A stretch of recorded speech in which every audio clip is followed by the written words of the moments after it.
I didn't scream. I didn't cry. I didn't even walk out.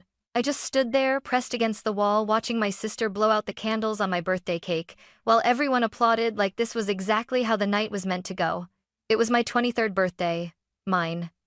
Yet guests walked past me without hesitation, carrying gifts with her name written neatly on the tags.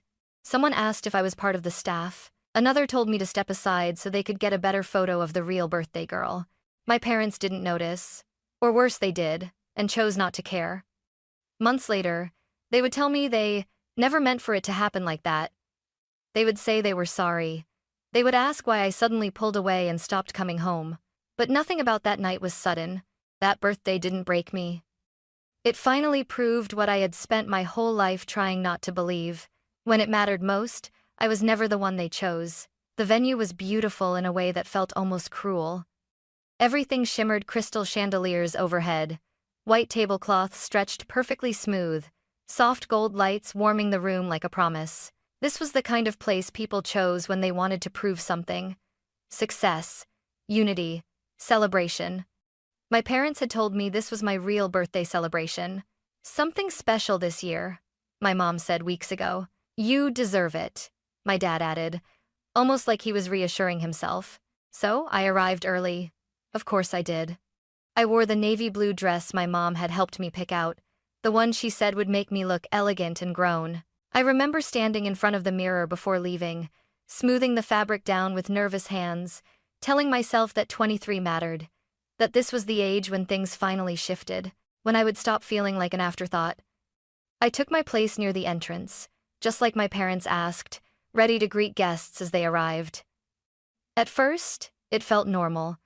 Relatives hugged me, friends smiled. But something was off. The conversations didn't linger. People smiled at me, then looked past me. Is Emily here yet? Where's your sister? I heard Emily organized something amazing. The first time, I laughed awkwardly. She'll be here soon, I said, correcting nothing. The second time, I tried again. It's actually my birthday tonight. They blinked, smiled politely, apologized, then moved on. By the fourth or fifth time, I stopped correcting anyone at all. I told myself it was harmless, a misunderstanding. Emily was older, louder, easier to remember. This didn't mean anything. I'd learned to explain things away like that a long time ago. As more guests arrived, the room slowly filled with laughter and movement. Drinks were poured. Music grew louder.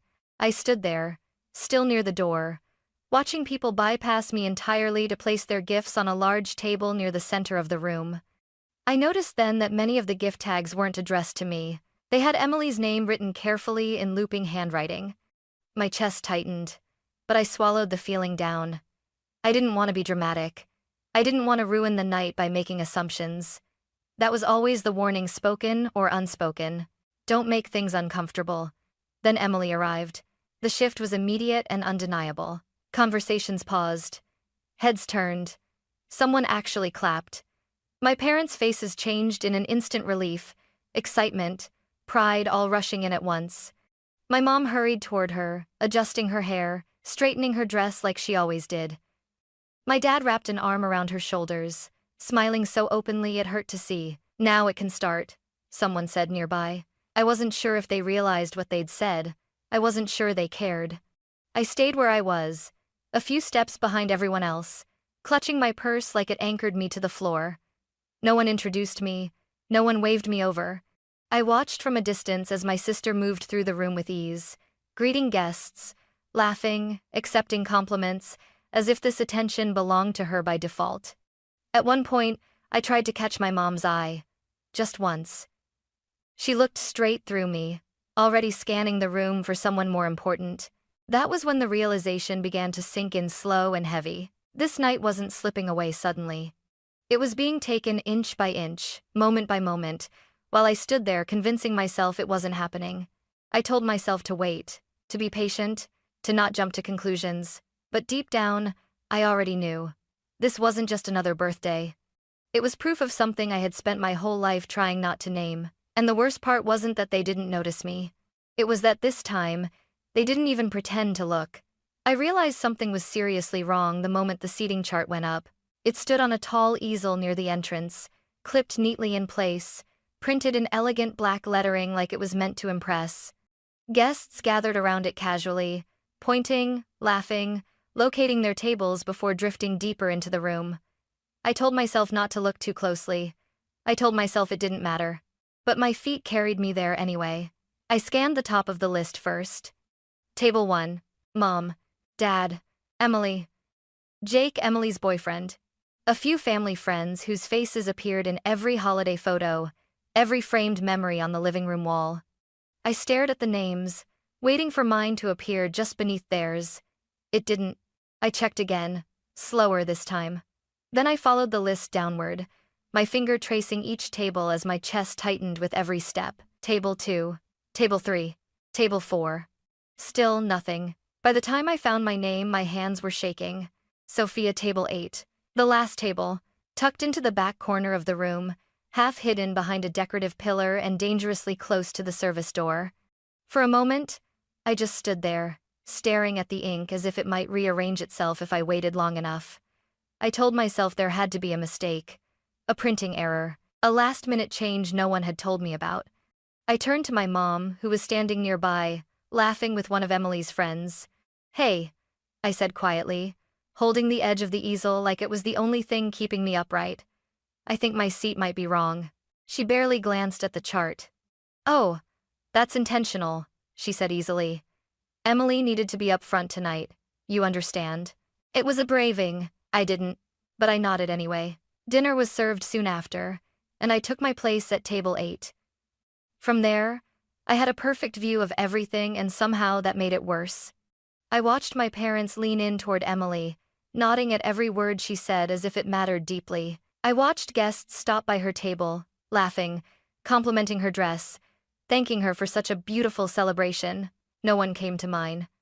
A server approached and placed a champagne flute in front of me. "Are you with the birthday girl?" she asked kindly. The words hit me like a slap I couldn't react to. I opened my mouth, closed it, then nodded, because correcting her felt like standing up in the middle of the room and shouting something no one wanted to hear.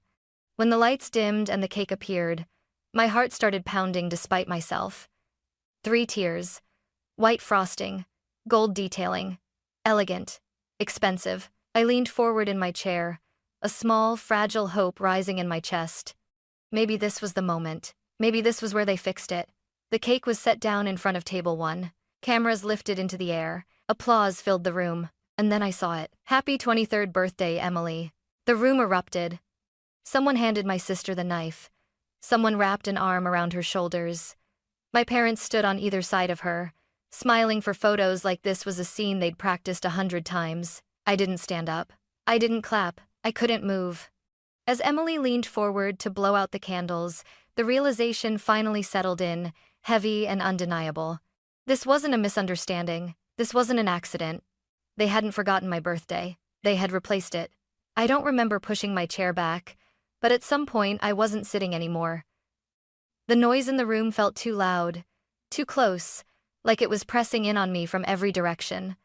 Applause rang in my ears as Emily laughed, candles still smoking in front of her, my parents frozen in their perfect smiling pose. I moved without thinking. I drifted toward the edge of the room, then farther, until my back touched the cool marble wall near the exit. From there, I could see everything. No one noticed me leave my table. No one asked where I was going. It was as if I had simply faded out of the picture. People crowded around Emily, phones raised, calling her name, urging her to smile, to look this way, to cut the cake again just in case. My mom adjusted the candles. My dad joked loudly with relatives. Someone toasted to my sister's future, her success, her strength. Not one person said my name. I tried to catch my mother's eye. I stood straighter, hoping movement alone would pull her attention. She looked right past me, her focus locked on Emily, her expression glowing with pride. "This is her night," I heard her say to someone nearby. Her night. The words echoed in my chest, hollow and final. I pressed my fingers into my palm, grounding myself, reminding myself not to cry. Crying would only make this worse. Crying would make me the problem, the difficult one, the ungrateful daughter who couldn't just be happy for her sister. A woman I didn't recognize approached me, holding a stack of empty plates. "Sorry," she said politely, already stepping closer. "Could you help me take these back?" For a second, I thought she was joking. Then I saw the way she looked at me, not unkindly, just mistaken. I nodded and took the plates, my hands steady even as something inside me cracked. I walked toward the kitchen, passing the laughter, the music, the celebration that was never meant for me. Behind me, the party continued without interruption. Standing in that corner, carrying dishes away from my own birthday, I understood something with painful clarity. I wasn't just being ignored. I was being erased quietly, politely, in full view of everyone. Hannah found me just outside the ballroom, near the hallway that led to the restrooms. I must have been gone longer than I realized, because the moment she saw my face, she stopped smiling. "Sophia, what happened?" she asked quietly. I tried to answer her, but my throat closed around the words. Instead, I handed her my phone. Someone had already posted photos from the party online, Emily in the center, my parents on either side of her, the cake glowing in front of them. The caption read, "Perfect night for a perfect birthday girl." Hannah's jaw tightened as she scrolled. "They put her name on the cake," she said flatly. I nodded. That was all I could manage. "This is not okay," she said. "This isn't just a mistake." I shook my head automatically. "It's fine. I don't want to make a scene." She looked at me, then really looked at me, and her voice softened. "Sophia, you already disappeared. Leaving won't be the scene. Staying will." The words hit harder than anything else that night. We started walking toward the exit. My legs felt heavy, like I was moving through water. Every step pulling me farther from something I had spent my whole life chasing. Right before we reached the doors, I heard my name, Sophia. My mom's heels clicked sharply against the floor as she hurried toward us, irritation written clearly across her face. Not worry, not concern, irritation. "Where are you going?" she demanded. "You can't just leave in the middle of your sister's party." I stared at her, the phrase repeating in my head. "Your sister's party." "It was supposed to be my birthday," I said, my voice trembling despite my effort to stay calm. She sighed, rubbing her temple the way she always did when I inconvenienced her. "Don't do this right now. People are watching. You're being dramatic." Something inside me finally broke, but not loudly, not explosively. It was quiet, like a door closing after being held open for too long. "I've been quiet my whole life," I said, "and it never changed anything." Her expression hardened instantly. "If you walk out now," she said coldly, "don't expect us to fix this later. You're 23. You don't have everything figured out. You need this family." I looked at her for a long moment, really looked at her, and felt a strange calm settle over me. "I needed you," I said softly. "Tonight proved I never had you." She opened her mouth to respond, but I had already turned away. I walked out with Hannah into the cool night air. The music from the ballroom faded behind us, replaced by silence and the sound of my own breathing. As we reached the parking lot, I didn't feel relief, I didn't feel victory, but I felt something new. Finality. That night, I didn't just leave a party. I walked away from the version of myself who kept hoping they'd finally choose her. That night didn't end with shouting or slammed doors. It ended quietly, which somehow made it worse. Hannah drove while I stared out the window, watching streetlights blur into streaks of white and gold. She didn't ask questions. She didn't tell me everything would be okay. She just let the silence sit between us, heavy but respectful, like she understood that words would only cheapen what I was feeling. I didn't go back to my parents' house. I stayed in Hannah's spare room, telling myself it was temporary. Just a few nights, until things cooled down. Until someone called and asked where I was. Until someone noticed I was gone. No one did. My mom called 2 days later. Her voice was tight, controlled. "You embarrassed the family," she said. "You owe Emily an apology." She didn't ask if I was okay. She didn't ask where I was sleeping. My dad sent a short text the next week. "We should talk when you're ready to be reasonable." Emily didn't reach out at all. That silence did more damage than the party ever could. It stripped away the last excuse I had been clinging to, the idea that maybe they loved me but just didn't know how to show it. Love doesn't disappear that easily, but interest does. Life got hard fast. I worked longer hours, took extra shifts, learned how to stretch groceries across an entire week. I learned which bills could be paid late without consequences and which ones absolutely couldn't. At night, I lay awake staring at the ceiling, my chest tight with doubt. Maybe I was selfish. Maybe I had overreacted. Maybe walking away had been a mistake, but every morning, I woke up in a space where no one expected me to apologize for existing. No one compared me to my sister. No one told me to be patient, to be grateful, to wait my turn. And slowly, almost imperceptibly, I started to breathe differently. I stopped checking my phone every 5 minutes. I stopped rehearsing conversations in my head. I stopped shrinking myself to fit into spaces where I had never been welcomed. I wasn't thriving yet. I was exhausted, lonely, scared. But for the first time in my life, my pain wasn't being minimized or redirected or blamed on me. I was surviving on my own terms. And somewhere between late-night bus rides, cheap dinners, and the quiet safety of Hannah's apartment, I realized something that terrified and empowered me at the same time. If I could survive without being chosen, then maybe being chosen had never been the point at all. Time passed in a way I wasn't prepared for. Not dramatically, not with closure, just quietly day after day until my life began to stretch beyond the space my family used to occupy. I moved out of Hannah's spare room after 8 months and into a small studio apartment across town. The walls were thin, the floor creaked, and the heater worked only when it felt like it, but the lease was in my name. The furniture was mine. The silence belonged to me. I threw myself into work because it was easier than thinking. I stayed late, volunteered for projects no one wanted, learned skills I hadn't planned on learning. For the first time, people depended on me, and not because I was convenient or compliant, but because I was capable. That mattered more than I expected. The first year without my family was the hardest. Holidays passed without calls. My birthday came and went with a single message from my dad. Hope you're doing well.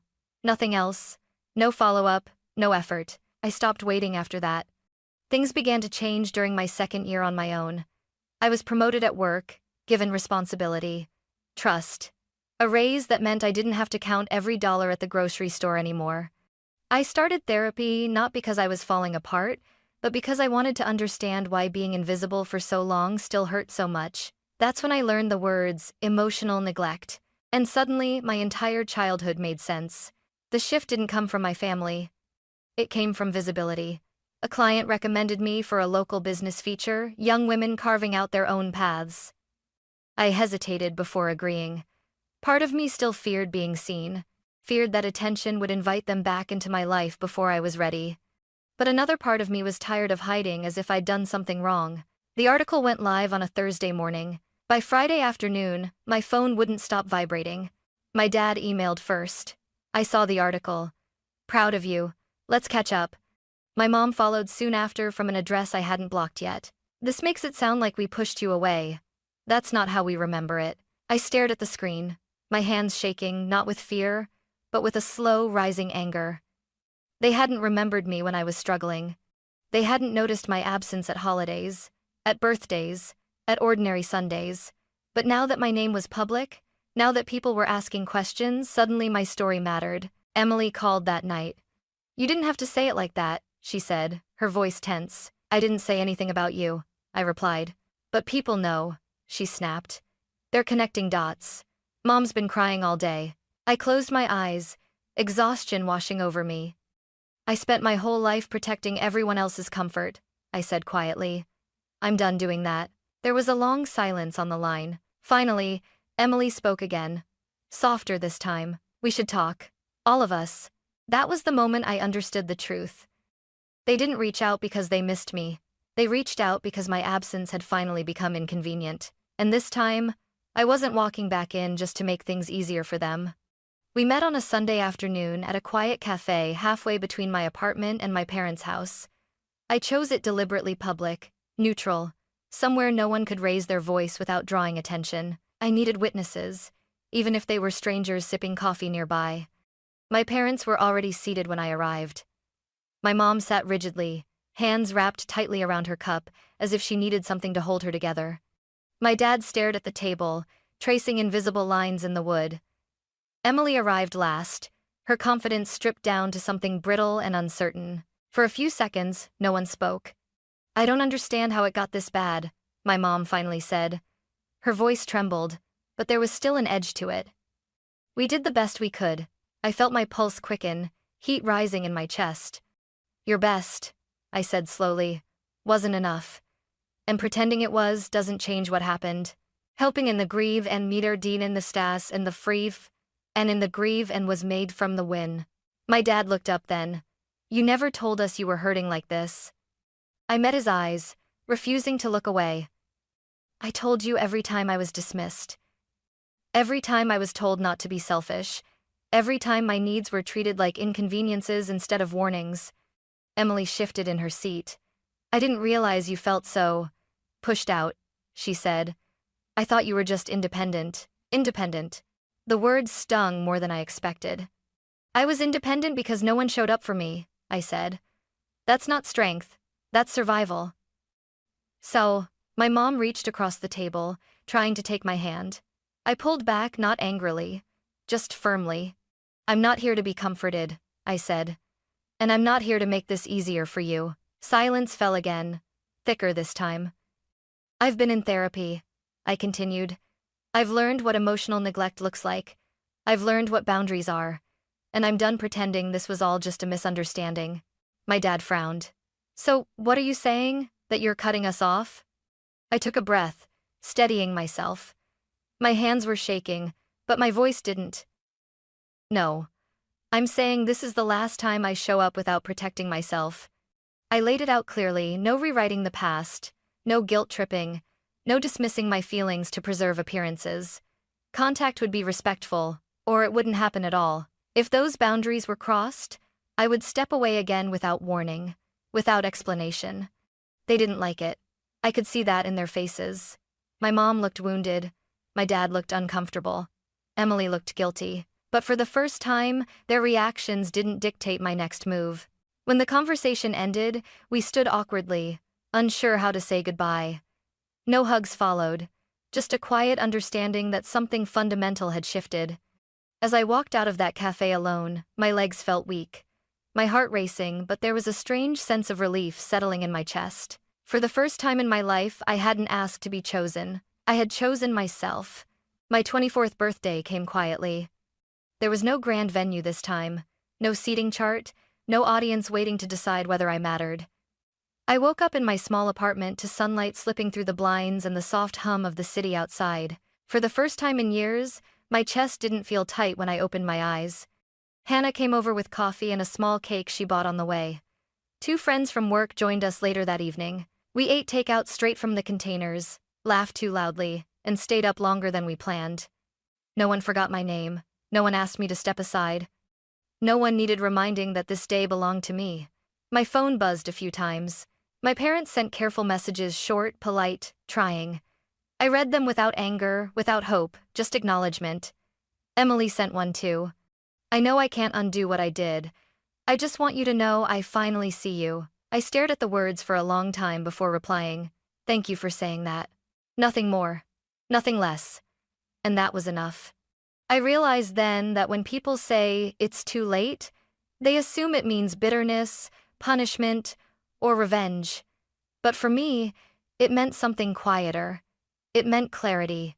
It meant freedom. My family didn't lose me the night they ignored my 23rd birthday. They lost me months later when I stopped standing in corners, waiting to be noticed, and started building a life where I didn't have to beg for a place at the table. I didn't walk away angry. I walked away healed enough to know I deserved better. And this time, I didn't need anyone's permission to believe it. One's permission to believe it. One's permission to believe it. One's permission to believe it. One's permission to believe it. One's permission to believe it. One's permission to believe it. One's permission to believe it. One's permission to believe it. One's permission to believe it. One's permission to believe it.